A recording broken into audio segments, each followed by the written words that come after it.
नमस्कार। 1 जुलाई 2024 से भारत में नए आपराधिक कानून लागू हो चुके हैं। क्या है ये नए कानून, इनकी क्या प्रक्रिया है और क्या क्या बदलाव हुए हैं? आज इसी विषय पर बातचीत करने के लिए हमारे साथ हैं वाराणसी के पुलिस कमिश्नर मोहित अग्रवाल जी। बहुत बहुत स्वागत है सर आपका। सर, सबसे पहले आपसे जानना चाहेंगे कि क्या है, कौन कौन से नए कानून पारित हुए हैं? देखिए, हमारे 3 कानून अंग्रेज़ों के टाइम के बने हुए थे, जिस पे पूरी आपराधिक न्याय प्रक्रिया चल रही थी, चाहे वो इंडियन पेनल कोड हो, सीआरपीसी हो, इंडियन एविडेंस एक्ट। ये अंग्रेज़ों ने अपने हिसाब से अपने राजतंत्र को, अपनी कॉलोनी को यहाँ पर स्थापित करने के लिए इसको अपने तरीके से इसको बनाया था। अब आज़ादी के इतने वर्षों के बाद इसको भारत सरकार ने, हमारी संसद ने इसको यहाँ की आवश्यकताओं के अनुसार, हमारे संविधान की भावना के अनुसार इसको नए सिरे से बना करके लागू किया है। ये तीनों कानून अब बदल चुके हैं। 1 जुलाई 2024 से इसको पास किया गया था दिसंबर 2023 में, लेकिन लागू 6 महीने का समय दिया गया था इसकी ट्रेनिंग वगैरह के लिए, ताकि सभी राज्य इसके लिए तैयार हो जाएं, और इसको 1 जुलाई की रात्रि 12 बजे से इसको लागू कर दिया गया है। सर, जानना चाहेंगे कौन कौन से 3 कानून हैं? देखिए, ये जो मैंने बताया कि इंडियन पेनल कोड आईपीसी, इसको भारतीय न्याय संहिता के नाम से लाया गया है। इसके अलावा दूसरा इंडियन क्रिमिनल प्रोसीजर एक्ट जो पहले हुआ करता था, उसको BNSS के नाम से, भारतीय नागरिक सुरक्षा संहिता के नाम से लाया गया है। और तीसरा एक्ट है इंडियन एविडेंस एक्ट, जो अंग्रेज़ों के समय का था, इसको भारतीय साक्ष्य अधिनियम के नाम से लाया गया है जी। तो ये तीनों कानून अब नए परिवेश में जनता की जो अपेक्षाएं हैं उसके अनुसार जो है आज के परिदृश्य में इनको लाया गया है। बहुत सारी चीज़ें जो पूर्व में डिफाइंड नहीं थी, जैसे आतंकवाद है, मॉब लिंचिंग है, माफिया है, गैंग बना करके अपराध करना है, ये पूर्व के समय में इस तरह के या तो अपराध नहीं होते थे या उस समय इनको इंक्लूड नहीं किया गया था। और उस समय जैसे राजद्रोह था, उस राजद्रोह को, कानून को भी हटा करके अब देशद्रोह को इसमें लाया गया है। तो बहुत सारी चीज़ें जो आज की आवश्यकताओं के अनुरूप आवश्यक हैं कानून में होना, उसको इसमें इंक्लूड किया गया है। जी मोहित जी, इसको लागू करने की प्रक्रिया के बारे में और इसको लागू करने की जो प्रक्रिया है उसके बाद जो बदलाव देखने को मिल रहा है उसके बारे में आपसे जानना चाहेंगे। देखिए, इसमें मुख्य रूप से जनता को केंद्र बिंदु रखा गया है कि किस तरह से न्याय प्रक्रिया जो है आसान हो सके जनता के लिए और उनको जल्द से जल्द न्याय मिल सके। इसमें दंड से ज़्यादा न्याय के ऊपर जोर है।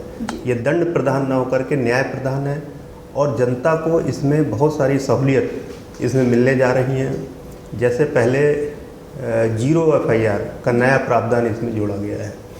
अब यदि कोई व्यक्ति कहीं पर उसके साथ अपराध होता है और वो वहाँ पर अपनी FIR नहीं दर्ज करा पाता किन्हीं कारणों से, जैसे किसी महिला के साथ बलात्कार की घटना होती है और वो डर की वजह से वहाँ स्थानीय थाने में नहीं जा पाती, तो वो दूसरे थाने में जा कर के अपनी FIR दर्ज करा सकती है। या किसी के साथ ट्रेन में वो चला, किसी ज़िले में चोरी हुई, उस समय उसकी ट्रेन में बैठा है, वो थाने नहीं जा सकता, तो जहाँ पर भी वो उतरेगा वहाँ के थाने में जा कर के अपनी FIR दर्ज कराएगा।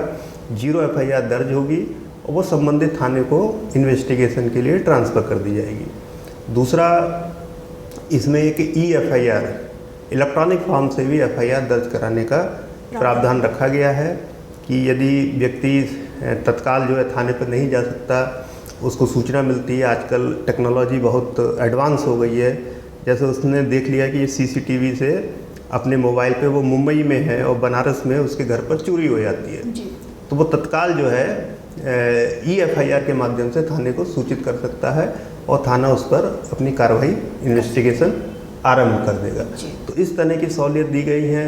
उसको फ्री में FIR की कापी देना, जजमेंट की कापी देना, और इसमें जिम्मेदारी तय की गई है। पुलिस कर्मियों की भी जिम्मेदारी तय की गई है और न्यायपालिका की भी जिम्मेदारी तय की गई है कि चीज़ों को समयबद्ध तरीके से इसमें करा जाए।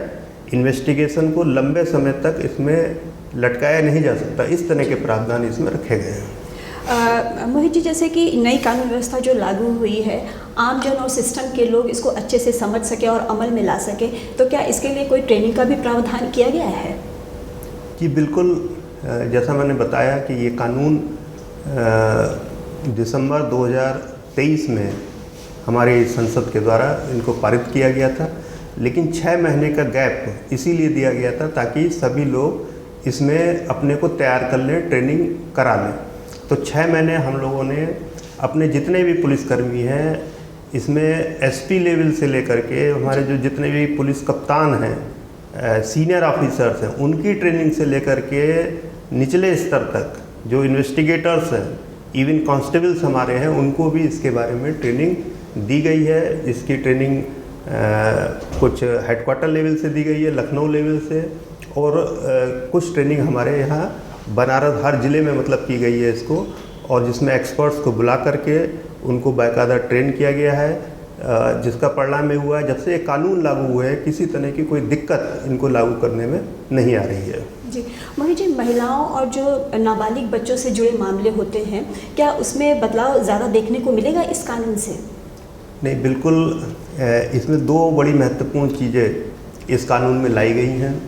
पहली चीज़ तो इसमें जो फॉरेंसिक एविडेंस है जी, उसको इन्होंने बहुत महत्व दिया है इस कानून में, और ऐसे सारे प्रकरण जिसमें 7 साल से अधिक की सज़ा है उसमें ये कंपलसरी कर दिया है कि वहाँ पर फॉरेंसिक टीम मौके पर जाएगी और वहाँ से फॉरेंसिक एविडेंस को कलेक्ट करेगी, जिससे अभियुक्तों को सज़ा मिलने में बहुत सुगमता होगी और अधिक से अधिक लोग सज़ा पाएंगे।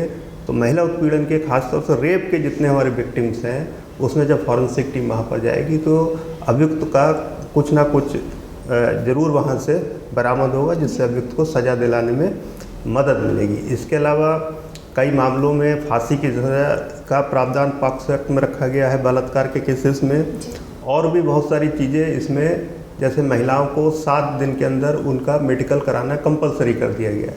अब पुलिस या सीएमओ जो है उस महिला को लंबे समय तक कोई परेशान नहीं कर सकता, उसका मेडिकल कंपलसरी है कि विदिन 7 डेज कराना ही कराना है।